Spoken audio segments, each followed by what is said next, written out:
Praise the Lord. आइए फिर से आज के दिन की शुरुआत परमेश्वर के एक वचन से करते हैं।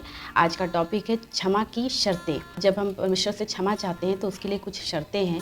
उनमें से सबसे पहली शर्त है पश्चाताप। हमें क्षमा प्राप्ति के लिए पश्चाताप करना है, अपने पापों से मन फिराव करना। आप देख सकते हैं यहाँ पे लिखा हुआ है प्रेरितों के काम अध्याय 2 के 38 में लिखा है, पतरस ने उनसे कहा, मन फिराओ और तुम में से हर एक अपने पापों की क्षमा के लिए प्रभु यीशु के नाम से बपतिस्मा ले। हमें क्या करना है? मन फिराना है।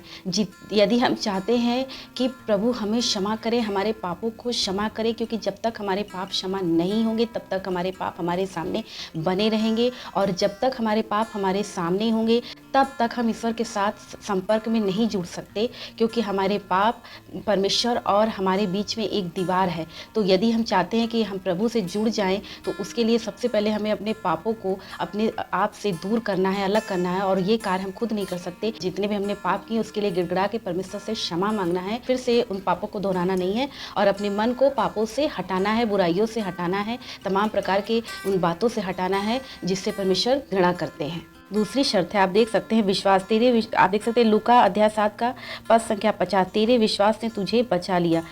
पश्चाताप विश्वास और क्षमा की ओर अग्रसर करता है। विश्वास की ओर जब हम आगे बढ़ते हैं तो हमारे पाप, हमारी बुराइयां प्रभु क्षमा करता है, क्योंकि हम जिस ईश्वर पे विश्वास करते हैं, पाप क्षमा करने का अधिकार सिर्फ यीशु मसीह को है। उसके अलावा कोई भी दूसरा इस पृथ्वी पर या कहीं पर भी कोई भी बड़े से बड़े लोग आए और चले गए, लेकिन पाप क्षमा करने का अधिकार किसी के पास नहीं है सिवाय प्रभु यीशु मसीह के। तो क्षमा प्राप्ति की तीसरी शर्त है अंगीकार। आप देख सकते हैं 1 यूहन्ना अध्याय 1 का पद संख्या 9, यदि हम अपने पापों को मान लें तो वह हमारे पापों को क्षमा करने और हमें सब अधर्म से शुद्ध करने में विश्वास योग्य और धर्मी है।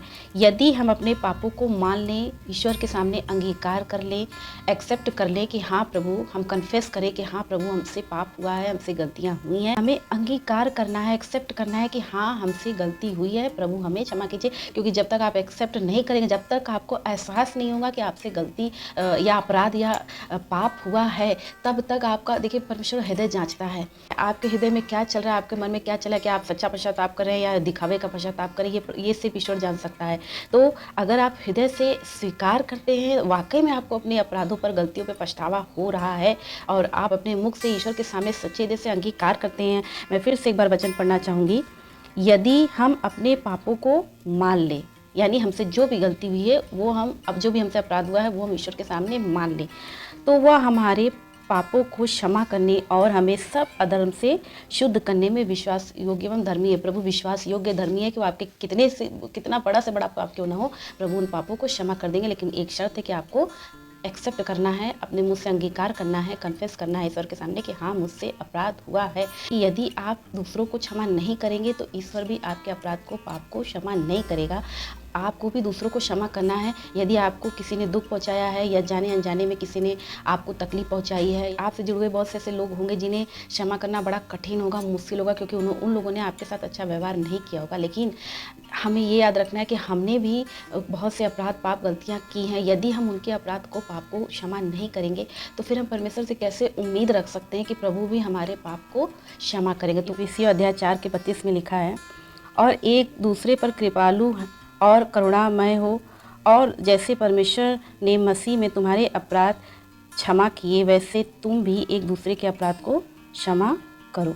देखिए, क्षमा इंसान तभी कर सकता है जब उसके अंदर अपने शत्रु के प्रति दया हो और प्रेम हो, क्योंकि दया, मनुष्य से गलतियाँ होती हैं, हर एक मनुष्य से गलती है। जैसे हमसे जाने अनजाने में गलती होती है, वैसे जिन लोगों ने हमें दुख पहुंचाया है या तकलीफ पहुंचाया है, या हो सकता है उनका स्वभाव ही ऐसा हो कि वो दूसरों को कष्ट पहुंचाते हों, लेकिन यदि परमेश्वर, देखिए, जब प्रभु यीशु मसीह को क्रूस पर चढ़ाया गया तो उन्होंने क्या कहा था कि हे प्रभु, इन्हें क्षमा कर, क्योंकि ये नहीं जानते कि ये क्या कर रहे हैं। तो बहुत से लोग अनजाने में भी कष्ट आपको पहुँचाते हैं। कभी कभी मूर्खतावश भी लोग एक दूसरे को तकलीफ पहुँचाते हैं, क्योंकि उन्हें इस बात की समझ नहीं होती, बुद्धि ज्ञान नहीं होता है, क्योंकि और यही तकलीफ अगर उन्हें कोई पहुँचाए तो उन्हें बहुत ही बुरा लगता है, लेकिन वो दूसरों को तकलीफ निरंतर पहुंचाते रहते हैं। क्यों? क्योंकि उनके पास समझ और प्रज्ञा की कमी है। तो हमें इस प्रकार के लोगों को भी क्षमा कर देना है, क्योंकि उन्हें नहीं पता है कि वो जो कर रहे हैं वो गलत है और वो क्या कर रहे हैं। बहुत से ऐसे मसीह भाई बहन हैं जिन्होंने अपने जीवन में गवाहियाँ दी हैं कि उनके साथ बहुत कुछ लोगों ने, खुद उनके परिवार के लोगों ने बहुत ही बुरा किया, लेकिन वक्त के साथ साथ जैसे जैसे प्रभु यीशु मसीह में वो आगे बढ़ते गए, जैसे जैसे पवित्र आत्मा उनके हृदय में वास करती गई और पवित्र आत्मा ने उन्हें बिल्कुल चेंज कर दिया, और जिन्हें सोचा भी नहीं था कि हम कभी माफ़ करेंगे, क्षमा करेंगे, उन लोगों ने उन्हें बड़ी सरलता के साथ माफ़ कर दिया और क्षमा कर दिया। जहाँ प्रेम है और जहाँ करुणा है, प्रभु यीशु मसीह भी हम लोग से प्रेम करते हैं और हम पर दया रखते हैं हम पापियों के ऊपर, इसीलिए प्रभु हमें क्षमा भी कर देते, क्योंकि उन्हें मालूम है कि मनुष्य जाति एक दुर्बल निर्बल प्राणी है और मनुष्य से गलतियां अपराध होते ही रहते हैं, क्योंकि मनुष्य के अंदर मानव सुलभ कमजोरियां हैं। तो प्रभु हमारे यदि हम पर दया न करे, प्रभु हमें कभी भी क्षमा नहीं करेंगे। वैसे हमें भी दूसरों के स्वभाव को या दूसरों की कमियों को नज़रअंदाज करके उसे क्षमा करना कठिन है, लेकिन यदि पवित्र आत्मा आपके हृदय में वास करती है तो वही आपके लिए सरल हो जाएगा, क्योंकि पवित्र आत्मा हमारे हृदय को दयालु, कोमल और क्षमाशील बनाती है। तो यदि हम चाहते हैं कि प्रभु हमें क्षमा करें, हमारे बड़े से बड़े अपराध को प्रभु क्षमा करे, तो हमें भी दूसरे के अपराध को, पापों को क्षमा करना है। परमेश्वर इस वचन के द्वारा आप सभी भाई बहनों को आशीष दे। आप सभी भाई बहनों को जय मसीह की।